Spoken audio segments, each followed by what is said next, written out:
रामायण क्या है? अगर कभी पढ़ो और समझ में आ गई तो आंसुओं पे काबू रखना बहुत मुश्किल होगा।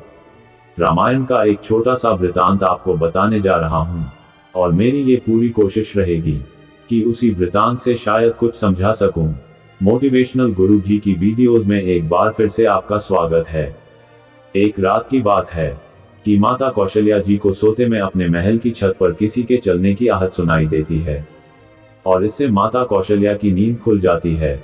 और बाहर आकर माता कौशल्या पूछती हैं, कौन है? और माता कौशल्या को मालूम पड़ता है श्रुतकीर्ति जी हैं, जो सबसे छोटी बहू और शत्रुघ्न जी की पत्नी है। माता कौशल्या जी ने श्रुतकीर्ति जी को नीचे बुलाया। श्रुतकीर्ति जी छत से नीचे आई और माता कौशल्या के चरणों में प्रणाम कर यूं ही खड़ी रह गईं। माता कौशल्या जी ने पूछा, श्रुति, इतनी रात को अकेली छत पर क्या कर रही हो बेटी? क्या तुम्हें नींद नहीं आ रही है? और शत्रुघ्न कहाँ है? माता कौशल्या की इतनी बात सुनकर श्रुतकीर्ति की आंखें भर आईं, और माता कौशल्या की छाती से चिपट गई और गोद में सिमट गईं। और माता कौशल्या से बोली, माँ, उन्हें तो देखे हुए 13 वर्ष हो गए। उफ! श्रुतकीर्ति जी के मुंह से ये शब्द सुनकर माता कौशल्या जी का हृदय कांपकर झटपट आ गया, और माता ने तुरंत महल के सेवकों को आवाज लगाई। सेवक दौड़ते हुए आते हैं। माता कौशल्या ने आदेश दिया और आधी रात को ही पालकी तैयार हुई। सेवकों से कहा, आज शत्रुघ्न की खोज होगी, और माता कौशल्या पालकी में बैठकर चली। दोस्तों, आपको मालूम है कि शत्रुघ्न जी कहाँ मिले होंगे?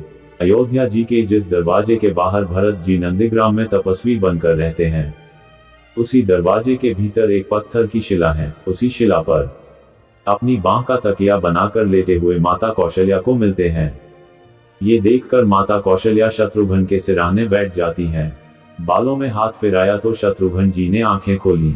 माँ, आप यहाँ? शत्रुघ्न उठे, चरणों में गिर गए और बोले, माँ, आपने क्यों कष्ट किया? मुझे बुलवा लिया होता। माता कौशल्या कहती हैं, बेटा शत्रुघ्न, यहाँ क्यों?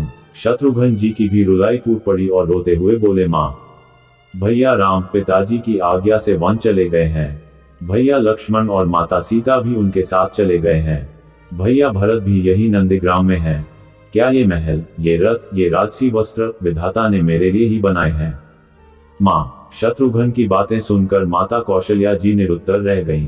देखो दोस्तों, क्या है ये राम कथा? वीडियो को लास्ट तक जरूर देखिए, मगर इससे पहले हमारे चैनल मोटिवेशनल गुरुजी को सब्सक्राइब करो और बेल आइकन दबाओ। ये भोग की नहीं, त्याग की गाथा है। ऐसी ही है ये राम कथा। अब आगे इस रामगाथा में त्याग की प्रतियोगिता चल रही है, और सभी त्याग की प्रतियोगिता में प्रथम चलते रहे, कोई पीछे नहीं रहा। चारों भाइयों का प्रेम और त्याग एक दूसरे के प्रति अद्भुत, अभिनव और अलौकिक है। रामायण जीवन जीने की वो महागाथा है जो जीवन की सबसे उत्तम शिक्षा देती है। भगवान श्री राम को 14 वर्ष का वनवास हुआ तो उनकी पत्नी सीता ने भी सहर्ष वनवास स्वीकार कर लिया, परंतु बचपन से ही बड़े भाई की सेवा में रहने वाले छोटे भाई लक्ष्मण कैसे श्री राम से दूर हो जाते। श्री राम के साथ वन जाने के लिए माता सुमित्रा से तो उन्होंने आज्ञा ले ली थी, परंतु जब अपनी पत्नी उर्मिला के कक्ष की ओर बढ़ रहे थे तो लक्ष्मण जी सोच रहे थे कि मां ने तो आज्ञा दे दी है, परंतु अब उर्मिला को कैसे समझाऊंगा, क्या बोलूंगा उनसे? यही सोच विचार करते हुए लक्ष्मण जी जैसे ही अपने कक्ष में पहुंचते हैं तो देखा कि पत्नी उर्मिला आरती का थाल लेकर खड़ी हैं, और पत्नी उर्मिला बोली, आप मेरी चिंता छोड़ दीजिए नाथ, और प्रभु श्री राम की सेवा में वन को जाओ। मैं आपको नहीं रोक सकूंगी। मेरे कारण आपके द्वारा प्रभु राम की सेवा में कोई बाधा ना आए, इसीलिए नाथ मैं आपके साथ जाने की जिद भी नहीं करूंगी। अब लक्ष्मण जी को कहने में संकोच हो रहा था, परंतु उनके कुछ कहने से पहले ही उर्मिला जी ने उन्हें संकोच से मुक्त कर दिया था। वास्तव में यही पत्नी का धर्म होता है। पति संकोच में पड़े उससे पहले ही पत्नी उसके मन की बात जानकर हो सके तो उसे संकोच से मुक्त कराने में मदद करे। लक्ष्मण जी प्रभु राम के साथ वन चले गए, और 14 वर्ष तक उर्मिला ने एक तपस्विनी की भांति कठोर तप किया। वन में प्रभु राम और माता सीता की सेवा में लक्ष्मण कभी सोए नहीं, और उर्मिला ने भी अपने महलों के द्वार कभी बंद नहीं किए, और सारी रात जाग जाग कर उस दीपक की लौ को बुझने नहीं दिया। मेघनाथ से युद्ध करते हुए जब लक्ष्मण को शक्ति लगी और हनुमान जी उनके लिए संजीवनी का पर्वत लेके लौट रहे होते हैं, तो कहा जाता है कि बीच में जब हनुमान जी अयोध्या के ऊपर से गुजर रहे थे तो भरत जी हनुमान जी को राक्षस समझकर बाण मार देते हैं और हनुमान जी गिर जाते हैं। तब हनुमान जी सारा वृतांत भरत जी को सुनाते हैं कि सीता जी को रावण हर ले गया और लक्ष्मण जी युद्ध में मूर्छित हो गए हैं। यह सुनते ही कौशल्या जी हनुमान से कहती हैं कि राम को कहना कि लक्ष्मण के बिना अयोध्या में न आए और राम वन में ही रहे। माता सुमित्रा कहती हैं कि राम से कहना कि कोई बात नहीं, अभी शत्रुघ्न है, मैं उसे भी भेज दूंगी।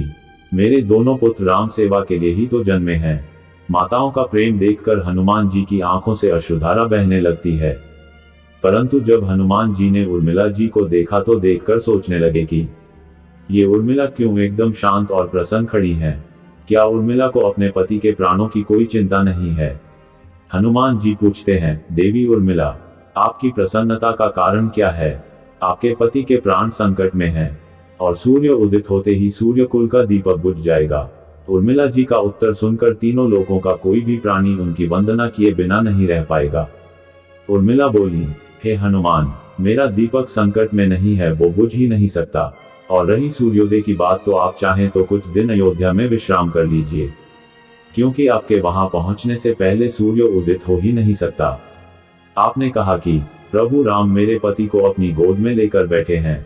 जो योग योगेश्वर प्रभु श्री राम की गोद में लेटा हो, काल उसे छू भी नहीं सकता।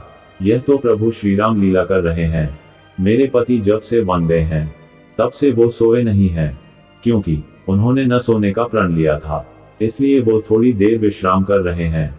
और जब भगवान की गोद मिल गई तो थोड़ा विश्राम ज्यादा हो गया। वे उठ जाएंगे और शक्ति मेरे पति को लगी ही नहीं। शक्ति तो प्रभु श्री राम जी को लगी है। मेरे पति की हर श्वास में राम का वास है, हर धड़कन में राम, उनके रोम रोम में राम है, उनके खून की बूंद बूंद में राम है। और जब उनके शरीर और आत्मा में ही सिर्फ राम है तो शक्ति राम जी को ही लगी, दर्द राम जी को ही हो रहा होगा। इसलिए हनुमान जी आप निश्चित होकर जाएं, सूर्य उदित नहीं होगा। राम राज्य की नींव महाराज जनक की बेटियां ही थीं, कभी सीता तो कभी उर्मिला। भगवान राम ने तो केवल राम राज्य का कलश स्थापित किया था, परंतु वास्तव में राम राज्य इन सब के प्रेम, त्याग, समर्पण और बलिदान से ही आया। जिस मनुष्य में प्रेम, त्याग, समर्पण की भावना हो, उस मनुष्य में राम ही बसते हैं। अगर कभी समय मिले तो अपने वेद, पुराण, गीता, रामायण को पढ़ने और समझने का प्रयास जरूर कीजिएगा। और जब आपको परम सत्य का ज्ञान होगा, फिर जीवन को एक अलग नजरिए से देखने और जीने का रास्ता मिलेगा। लक्ष्मण सा भाई हो, कौशल्या माई हो, स्वामी तुम जैसा मेरा रघुराई हो, नगरी हो अयोध्या सी, रघुकुल सा घराना हो, चरण हो राघव के, जहाँ मेरा ठिकाना हो त्याग भरत जैसा, सीता सी नारी हो, लव कुश के जैसी संतान हमारी हो, श्रद्धा हो श्रवण जैसी, सबरी सी भक्ति हो, हनुमत के जैसी निष्ठा और शक्ति हो। ये रामायण है, रामगाथा है, महागाथा है, पुण्य कथा श्री राम की। जय जय श्री राम। दोस्तों, उम्मीद करता हूँ आज की वीडियो आपको जरूर पसंद आई होगी और वीडियो में कोई भी बात आपको अच्छी लगी तो वीडियो को लाइक करो और चैट सेक्शन में अपनी राय जरूर लिखें और साथ ही मुझसे इंस्टाग्राम पर जुड़े। इंस्टाग्राम पर मैं और भी नॉलेज शेयर करता रहता हूँ, जो यकीनन आपको पसंद आएगी। इंस्टाग्राम का लिंक डिस्क्रिप्शन में दे दूंगा, जाओ फॉलो करो। और अगर चैनल पर नए हो तो वो लाल वाला बटन है, उसे क्लिक करो और सब्सक्राइब करो हमारे चैनल को और बेल आइकन दबाओ ताकि आपको नए वीडियो की नोटिफिकेशन मिलती रहे। सभी सपरिवार सुखी और रोग मुक्त रहें, आप मंगलमय के साक्षी बने और किसी को भी दुख का भागी न बनना पड़े। इन्हीं मंगल कामनाओं के साथ सबका दिन मंगलमय हो। और आज की वीडियो में बस इतना ही। मिलते हैं अगले वीडियो में एक नई मोटिवेशनल स्टोरी और मनोरम मोटिवेशनल थॉट्स के साथ। तब तक के लिए धन्यवाद दोस्तों, सदा मुस्कुराते रहिए।